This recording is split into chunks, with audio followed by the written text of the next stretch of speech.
Napakaswerte mga kabay no, sa ating pagbabalik dive. At yun nga mga kabay no, binalikan din natin yung panibago nating spot. At ayan mga kabay, napakalaking mga pugita mga kabay no, ang bumugad sa atin. So napakaswerte talaga mga kabay. At ito na naman mga kabay no, yung napana ng ating DIY mga kabay no, napana na ginawa. So ayan mga kabay no, panoorin nyo hanggang sa katapusan mga kabay para makita nyo dito mga kabay no, kung ano pa maliban sa mga pugita mga kabay no, at pabugok ang ating nahuli mga kabay.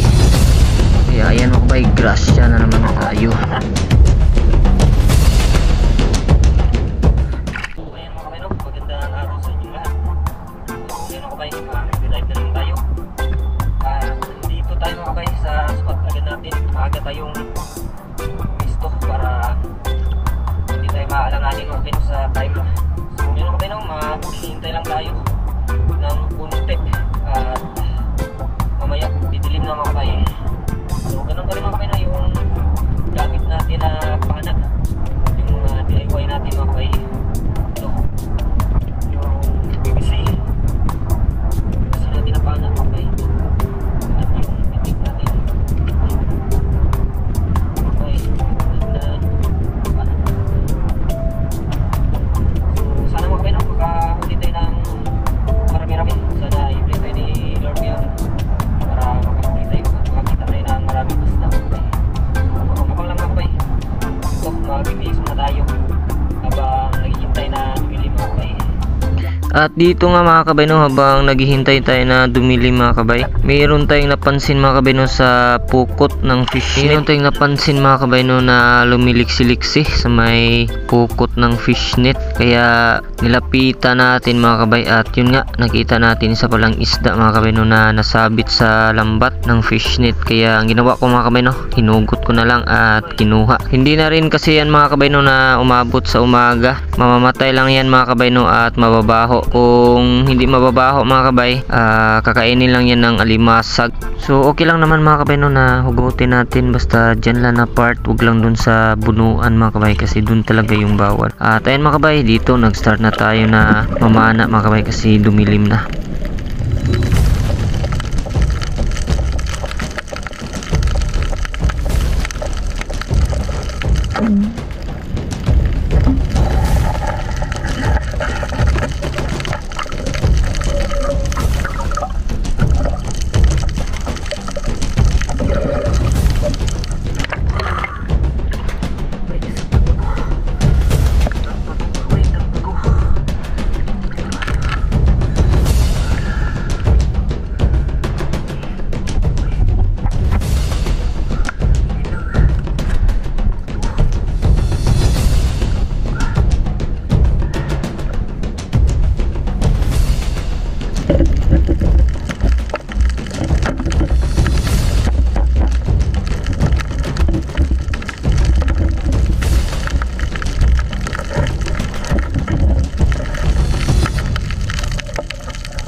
At ayan na mga kabay no, habang tumagal mga kabay no, nagutom na tayo. At ayan, nagdesisyon na tayo mga kabay no na huminto at kumain muna. At ayan mga kabay, ito yung ulam pala natin dito mga kabay no. Ayan, napakalaki ng laman mga kabay no ng sea urchin. So tamang tama mga kabay no, kasi malaki pa yung buwan mga kabay. Yan yung time kasi mga kabay no na malalaki yung laman mga kabay no ng sea urchin. Kaya kayo mga kabay, kung gusto nyo kumain ng sea urchin, may plano kayo ng mga kaibigan nyo mga kabay no, so i-timing nyo lang mga kabay no na malaki yung buwan or mirong buwan mga kabay, kasi sure yan mga kabay no na malalaki yung laman ng sea urchin at talagang hindi kayo mabibitin mga kabay. So ayan mga kabay, kain muna tayo mga kabay. At ayan, meron tayong kunting kanin dito at yan, ito na yung ating tatapakin mga kabay.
At ayan nga mga kabay no, pagkatapos natin palang kumain mga kabay, so nagdesisyon na lang tayo mga kabay no na umuwi. At ayan, fast forward na lang tayo mga kabay, nandito na tayo sa bahay. At ayan mga kabay, at kinuha ko na yung mga nahuli natin sa buti-buti ko. At ayan mga kabay, ito na yung mga nahuli natin na grasya.